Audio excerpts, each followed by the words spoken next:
Bom, a gente começa falando sobre imposto de renda, porque há 5 dias para o fim do prazo, cerca de 7 milhões de contribuintes ainda não acertaram as contas com o Leão.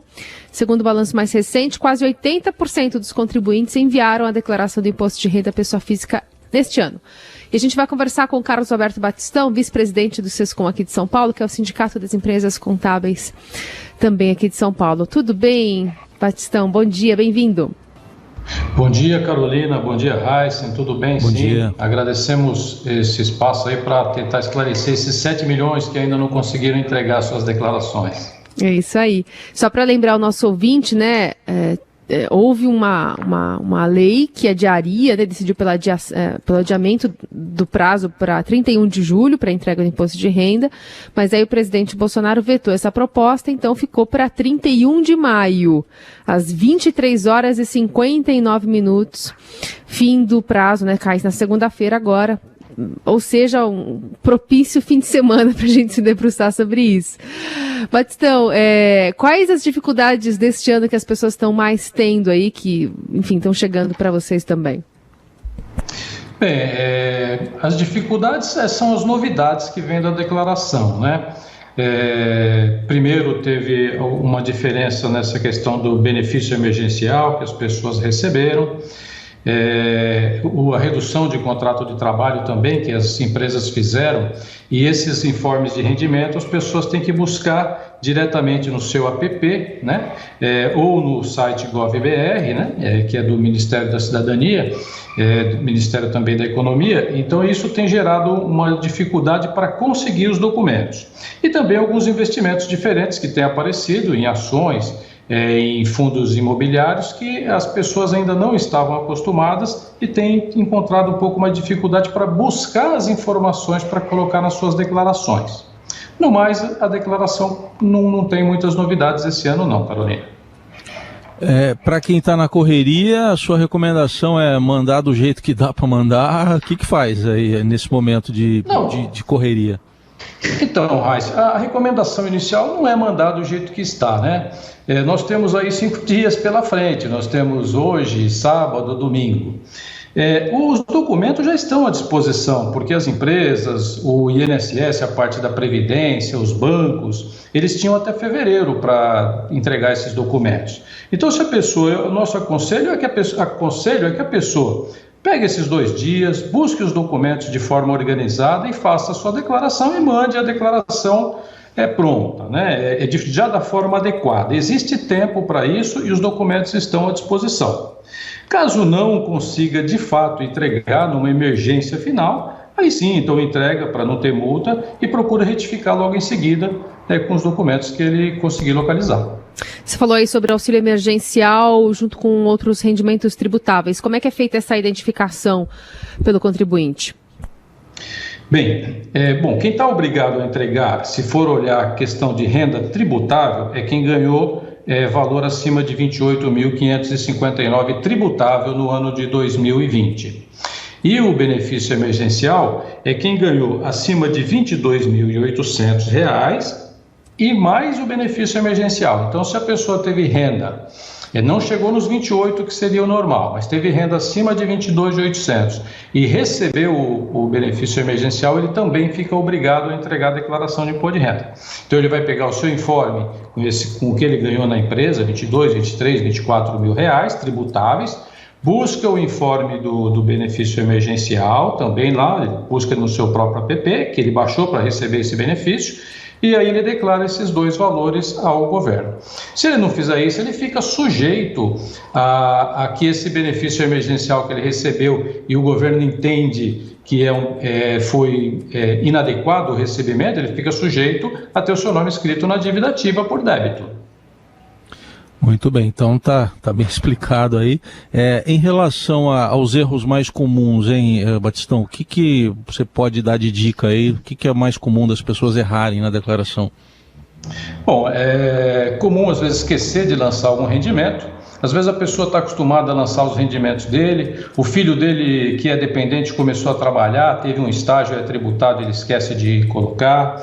Ele se aposentou no ano passado e começou a receber o benefício da Previdência. Como ele nunca lançava, ele acaba esquecendo de lançar esse benefício. Ele recebeu um valor como autônomo em uma empresa que ele trabalhou, que ele deu uma palestra, que ele prestou um serviço, e aquilo não é habitual, ele acaba esquecendo de lançar esses rendimentos. Isso normalmente são os problemas maiores, o que leva, na maioria das vezes, a malha da Receita. Então é tomar cuidado, lembrar de tudo que teve no ano passado e tentar declarar tudo de uma vez. Uma dica, se você me permitir, eu já posso deixar, é que a partir do momento que a pessoa entrega a declaração, já fica disponível a consulta na Receita. Então ele já pode entrar e ver se a declaração foi processada. E se tiver alguma divergência, ele já faz o acerto na declaração logo em seguida. Batistão, informar o mesmo dependente em mais de uma declaração, né, no caso de casais que se separaram, acaba entrando como um erro também frequente, né? O que deve ser levado em conta na hora da decisão de colocar o filho, se for único, né, numa declaração ou na outra? Certo. Bom, a declaração, o casal ele pode fazer declaração em conjunto ou separado. A Receita permite fazer a melhor forma para ele, então ele pode simular o que é melhor para ele, junto ou separado. Se a declaração em separado for a melhor, o dependente e os gastos daquele dependente, com plano de saúde, com médico e com educação, só podem ser declarados na declaração de quem está declarando o dependente. Então a gente não pode dividir as coisas do dependente. Olha, eu declaro o meu filho como dependente e você põe a escola e os médicos. Não. Se eu fizer separado, aquele que põe o dependente, ele tem que colocar o dependente, todos os gastos referentes àquele dependente, e se porventura aquele dependente teve algum rendimento, porque ele começou a trabalhar, teve um estágio, como eu expliquei, precisa colocar também os rendimentos daquele dependente. Isso funciona também para pai e mãe, né, que não estejam obrigados a declarar, são considerados dependentes. Os rendimentos dele, se ele tiver um rendimento da Previdência, tudo tem que entrar na declaração de quem está informando aquele dependente na sua declaração. Em relação ainda a dependente, por exemplo, eventualmente, quem tem dependente maior aí, ele ganha alguma coisa de estágio, por exemplo, isso tem que ser declarado. Isso, tem que ser declarado sim. Tem alguns estágios, aí tem que analisar o tipo de estágio, tem alguns que são isentos. Alguns, mas na grande maioria eles são tributados. Todos os valores, quando se considera-se remuneração, né, de estágio, ele é tributado e tem que informar na declaração, sim, Raíssa. A gente fala muito sobre aluguel, né? E só que não é apenas o proprietário do imóvel que deve informar que recebeu o dinheiro desse inquilino, né? O inquilino também deve declarar os aluguéis pagos, né? Isso, muito bem lembrado. O proprietário tem que declarar, é um rendimento, ele tem que oferecer a tributação, é um dos rendimentos que tem que oferecer e tributar. O contribuinte, ele, além dele declarar, é costume falar, olha, eu preciso declarar as despesas médicas, educação, porque aquilo lá abate na hora de eu pagar imposto de renda. Mas não são só esses que ele tem que declarar, ele tem que declarar tudo que ele pagou a outros profissionais liberais. Então, se ele pagou advogado, ele tem que declarar. Se ele pagou aluguel, ele tem que declarar. Se ele pagou contador, se ele pagou engenheiro, tudo ele tem que declarar, porque a Receita utiliza essas informações para cobrar do outro lado, para que a pessoa lance também os rendimentos tributáveis. Então, quem pagou aluguel declara, para que a Receita saiba que o proprietário do outro lado lá tem que declarar. E isso é muito importante porque a falta de informar esses valores, que não são dedutíveis, mas são obrigados, ele pode trazer uma multa ao contribuinte que esqueceu de declarar. Pode ser 20% do valor que ele não declarou. Não ajudou nada, ele não pagou menos imposto, mas ele fica sujeito a uma multa se ele não informar os valores que ele pagou a esses profissionais, bem como aluguel também, Carolina. E eu vou fazer aqui uma pergunta de ouvinte que já chegou aqui. Essa Cláudia, ela está falando sobre atualizar o valor dos bens. Ela teve que lidar com isso, pelo que eu entendi, é uma mensagem longa que ela fez aqui, mas teve que lidar com uma atualização de bens de um apartamento dela, e agora que ela sabe o valor correto de mercado, ela está na dúvida se precisa atualizar esse valor na declaração do imposto de renda. Bom, Carolina, não é que ela precisa, não é permitido atualizar os valores de bens na declaração. Você tem que deixar na declaração o valor que efetivamente você investiu na compra daquele bem, o valor original de compra. Se porventura você comprou ele parcelado e foi pagando parcelas, tudo isso você vai incluindo no valor. Se você também fez benfeitorias no imóvel e você tem os documentos disso, o recibo do pedreiro, a compra de cimento, compra de tinta, também você pode agregar ao valor do imóvel. Agora, você não pode aumentar o bem sem ter investido de fato o dinheiro naquele bem. Por quê? Porque na hora que você vende, a Receita quer fazer o seguinte: eu vendi por um valor, eu comprei e investi um outro valor, sobre essa diferença tem imposto, que é o ganho de capital.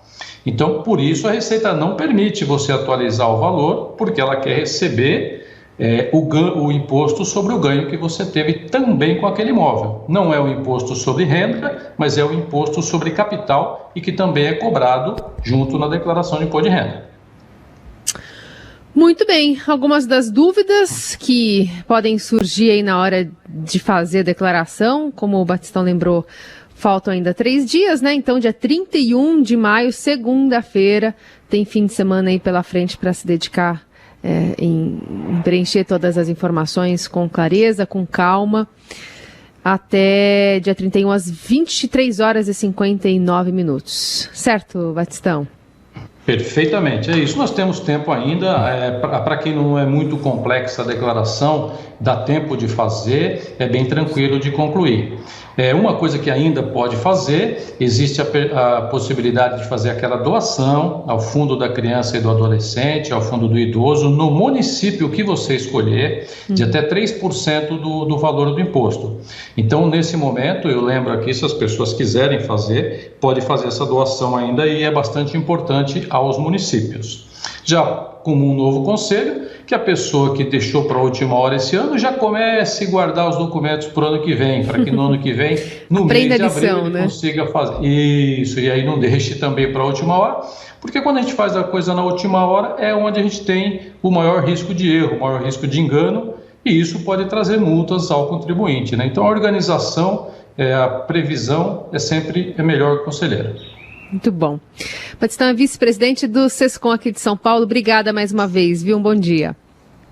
Obrigado, nós que agradecemos o convite. Tenham também um excelente dia, e aos contribuintes e contadores um bom final de semana de trabalho aí pela frente.